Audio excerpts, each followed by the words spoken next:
Hello, class. I am Mr. Holley, and I want to just do this video about the process speech. And I really would like you to think of the process speech as a demonstration speech, because it really is a how-to speech, but it's how to do something by you showing the audience how to do it. And the first note is, remember, this is an audience required speech, and you should have supplies on hand. So it should not be a demonstration like if you're doing CPR, then maybe you need to have a dummy, alcohol wipes, a mat, uh, a a blood pressure pump, something, some things to have on hand. So it's not just I'm going to demonstrate how to do a push-up, and here's how you do a push-up, but that you have some items involved to kind of make it more of a full demonstration. What I will show you now is an example done by a student to give you an idea of what a speech can be for this assignment. So just give me a second while I go to this.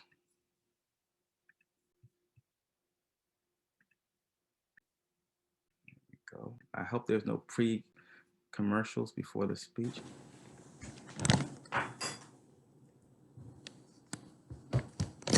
2 years ago, slime would have been considered an outdated trend from the 90s, but recently slime has become the newest fad. So today I'm going to demonstrate how to create your own slime.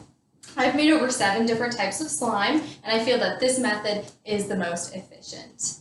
So first we're going to demonstrate how to create the slime activator, how to activate your slime, and then what the final product should look like. So first, I've already made the slime activator here, and in order to do that, you're going to need a bowl, borax, and water. So first, you're going to start by pouring 1/3 cup of hot water into the bowl, and then you need 5/8 of a teaspoon of borax. So I did a 1/2 teaspoon and then an 1/8 teaspoon, and you want to just stir it until it dissolves into the water. And after it's fully dissolved, you're going to pour 1/3 of room temperature water into the bowl and just stir it again to make sure everything's good, and then you have your slime activator.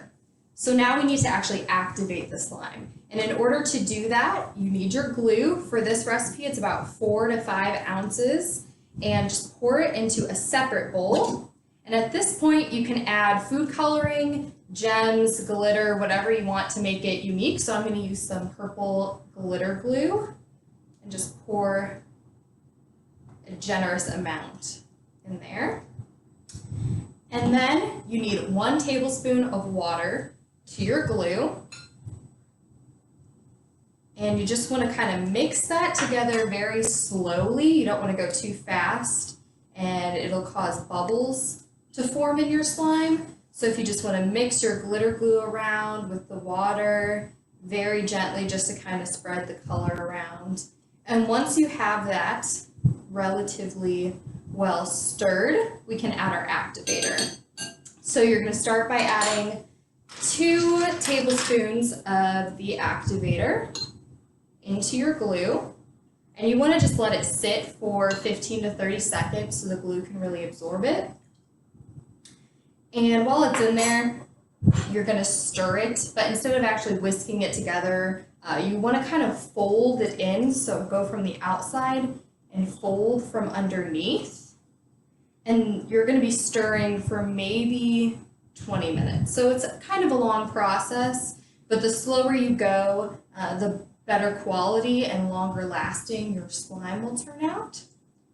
And you're just going to stir and fold it for about a minute, and after a minute you can add another tablespoon or 2 of your activator, and you're just going to keep repeating that process until you have your final product.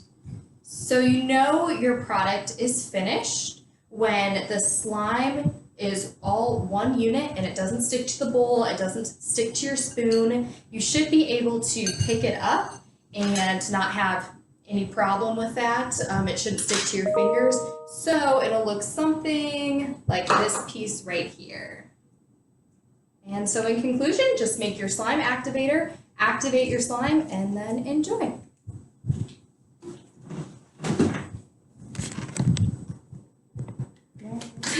Thank you. Okay, so you can see some things that were done well there. She had her audience. She showed the audience at the beginning. Then she had the camera on herself where you could see the um the display of items and see the process. What I would have liked is Yeah, I'm gonna call it right now. I for think the I found the single biggest okay. productivity hack of 2021. It's this Google. And that student's name is Shayna Snyder. She's not a student from my class or from Ivy Tech, but it's on YouTube, so it's public for public use. I wanted to point out a few things before that interruption from YouTube.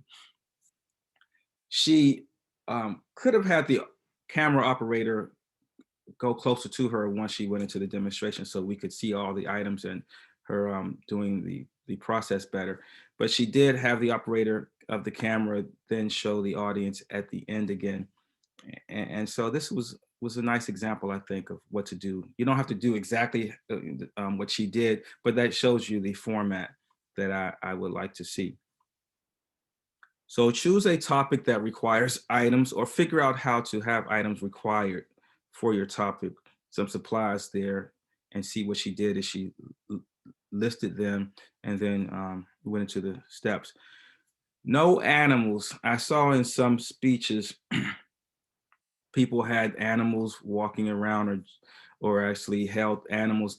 Let's do our speeches free of animals, kind of like you're in the classroom. That's not allowed in Ivy Tech's classroom. So let's kind of simulate that and not have our topics be of us doing anything interacting with our animals. I get that some of you all love your pets, and I understand.